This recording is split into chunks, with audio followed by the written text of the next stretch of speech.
Hello guys, and welcome back to another tutorial. In today's video I am doing a short tutorial on how to draw an animal or subject on toned paper. Now before I begin, unfortunately I lost some of the footage from this video, but I have included some pictures of the finished drawing at the end of the video so you can see how this drawing turned out. But nevertheless, I really hope you enjoyed this tutorial and find it useful. So the toned paper I am using for this tutorial is the Strathmore Tone Tan paper, and I like using this paper because I like the tanned and grey paper variations they have, and I'm using the Faber Castell polychromos pencils as well. Now, I love drawing on toned paper. It is one of my favourite paper to draw on as it adds a background colour, and you can really just focus all your attention on whatever subject you are drawing.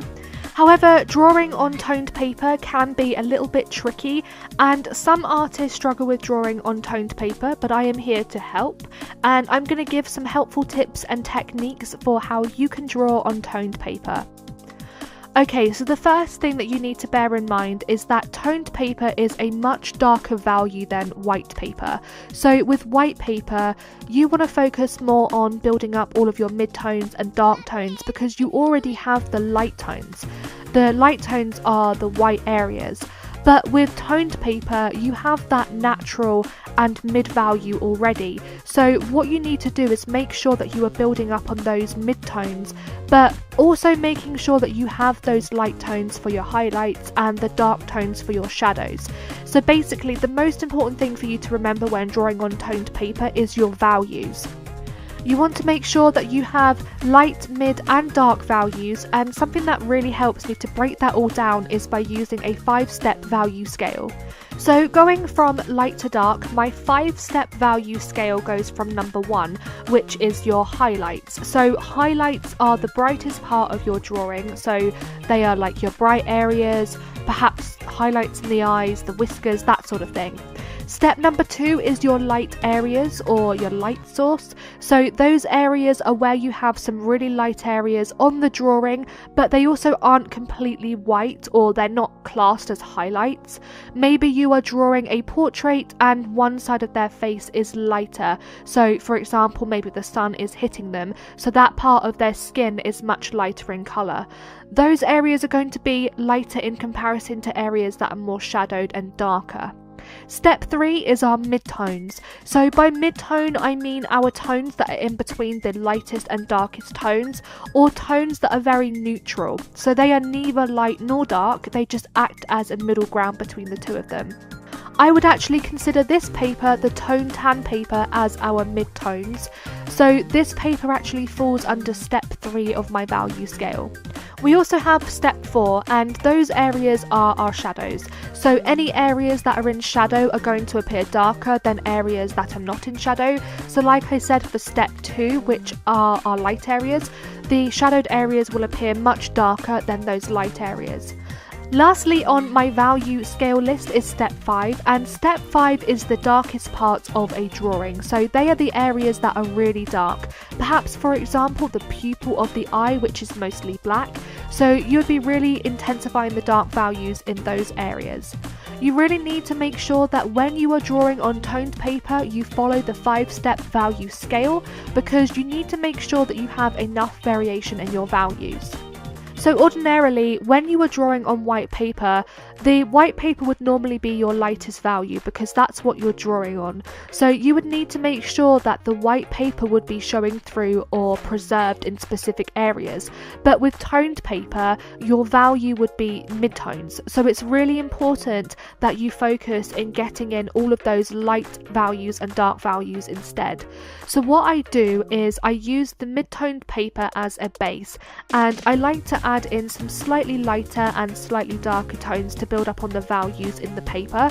So for example with the tongue, I'm incorporating some pink tones, orange and grey tones in the tongue, but I'm also making sure that I do add in a lot of light and dark values as well.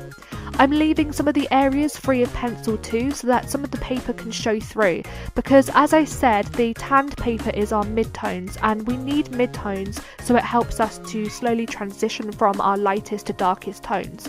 But as I said, my main focus is to add in more value, especially the light and dark value, because we already have midtones from the paper. So when you are drawing on toned paper, you really want to think about the areas that you want to have the paper showing through, but also you want to make sure that you have those really dark areas where no light or paper will be showing through, and light areas so that you can add those highlights in as well. So another tip I have when you are drawing on toned paper is that you really want to make sure that you gradually go from light to dark. So I say this in nearly every single one of my tutorials, but it is one of the biggest tips that I have. You want to make sure that all of your really light areas transition very smoothly and softly into your mid-tone values. So what I am doing with the dog is just making sure that I do a lot of shading. So I shade in some light value and then just gently ease that into the mid-toned areas. So that way it looks like a very soft and subtle transition from the light to mid tones, and it's the same process when it goes from mid to dark tones. When you go from mid to dark tones, you want to make sure that you gradually increase the darkness of your midtones. So I will use the fur that I am drawing as an example of this. When I draw fur, I build up layers, and I build up layers because layers mean that I can gradually increase my values and depth in the drawings, but also it helps with blending, and blending is important because you want colours to blend in with each other. So I start off with some light colours, then I build up on the light tones going into more mid-tone values. So in this case I work some light tones in with the paper values, and then I gradually include darker colours to increase those dark values. And by doing this I am following the 5 value scale, and I'll have an annotation appear on the screen right now for you so that you can better understand what I am trying to say. So step 1, as I said, is the highlights. So I will start off by using some really light colours as a base. Then step 2 is our light areas, so I'll make sure that I add in some light areas. I then build on those light areas by adding in some midtones. Then I will add in some shadowed areas, and finally I'll make sure that I add in those darkest areas. I'll then revert back to step 1 as well, which is the highlights, and I'll go back in and add some highlights once everything's sort of finished off, just to make that drawing pop. I think the biggest tip that I can give when drawing on toned paper is just to take your time. So if you take your time to build up layers, then you can really concentrate on your values and gradients. I personally like to work on one section at a time when I am drawing, but some people do like to work on larger surface areas, so you can actually use your pencils to block in shadows or sketch in certain areas first and then shade in your different tones. Pastel pencils are actually really good to use for drawing on toned paper because pastel pencils are very soft, so if you are someone that likes drawing backgrounds and you like a lot of shading, then you can use the pastel pencils just to shade in all the areas that you want to, and then just add your finer pencil details. And those really are some of the biggest tips that I can give when drawing on toned paper, and I really do hope you did enjoy this video today. I am planning on recording and uploading a tutorial specifically on my 5 value scale list, so I'm hoping to have that tutorial up on my channel in the next few weeks. But anyway guys, I really hope you found this tutorial useful. If you would like to see more drawings on toned paper, then please do let me know in the comments section down below. I am also drawing a lot more portraits now, so I'm considering doing a tutorial of a portrait on toned paper. So if that is something that you'd like to see, then please do let me know. And as I said, I am including some pictures of the finished drawing of this dog on the screen as well. And obviously I lost the footage from the end of this video, so I do apologise for that. But anyway guys, thank you so much for watching this video, and I will look forward to seeing you all soon. Bye everyone!